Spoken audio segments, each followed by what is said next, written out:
Easy? Oo nga. Ang mani raw, pag kumain ka raw ng mani na hilaw, nakakapagpatalino daw to. Lalo na sa mga matatandang katulad natin. Yan. O diba, sabi ni tatay, Ruben, sabi niya, kaagot, kumain ka ng hilaw na mani para hindi ka mag-ulyanin agad. Di, buhat noong sinabihan ako ni Tatay Ruben na kakain ako nito. Hala, sige na akong kain. Ang problema, sa kakakain ko nito, hindi nga ako nagiging ulyanin. Naging bingi naman ako. Naging bingi naman ako. Kaya, yan ang maganda dito sa mani na to. But anyway, I always eat this mani kasi sanay na rin ako kumain ng hilaw naman eh. Ang good digestion. Maganda yung digestion mo. Hindi na ako kalitos Tapos, Sarap naman, di ba?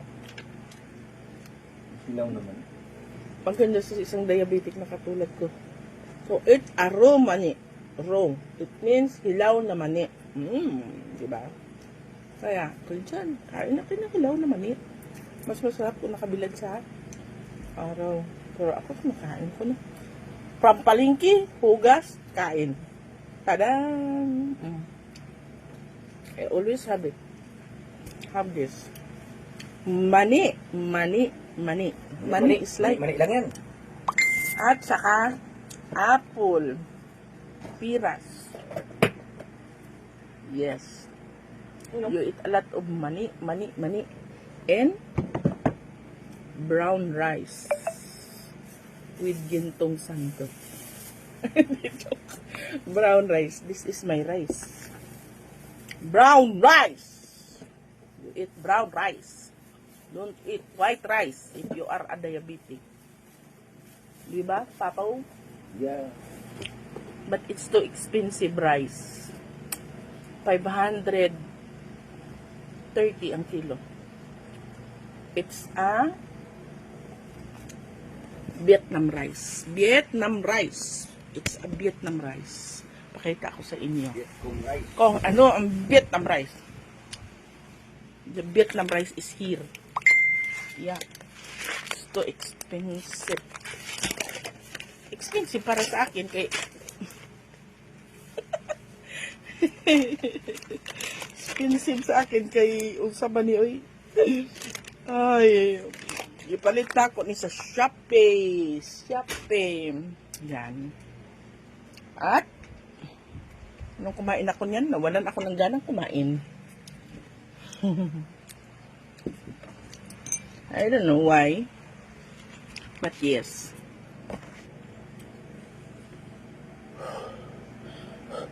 Nawalan ako ng ganang kumain. Wala naman. I don't know, Papo. Bakit anong bakit?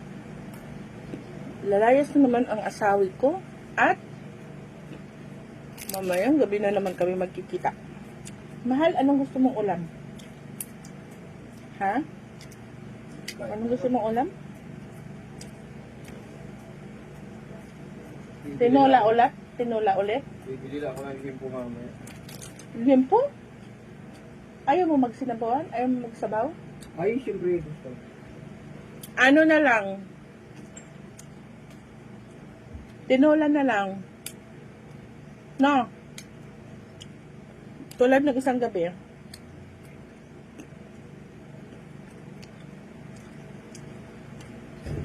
No, mahal. Yan. Ano ba gairinang tod ka man iya sa mga perfume naman? Ay, wala na laman ngayon. Matupi ako ngayon ng labada ko. Overall total cost ako ng bahay. Magkukuskus ako. Kain ako ng aso ko. It's nanay things. Maagang gumising, alas 3 pa lang, gising na. Tapos pakain ka ng anak, pakain ka ng asawa, maghugas ka, maglaba ka, magkuskus ka ng banyo, magalit ka sa mga anak. Minsan magalit ka na rin sa sarili mo kasi pangit mo na. At tigil sa lahat. Pray to God. Diba? Dasal lang sa Panginoon. Yun lang. Buhay ko, asawa ko, mga anak ko, simbahan, bahay, simbahan, bahay. Yun lang. Umiikot sa buong buhay ko. And maybe I will die like this. It's okay.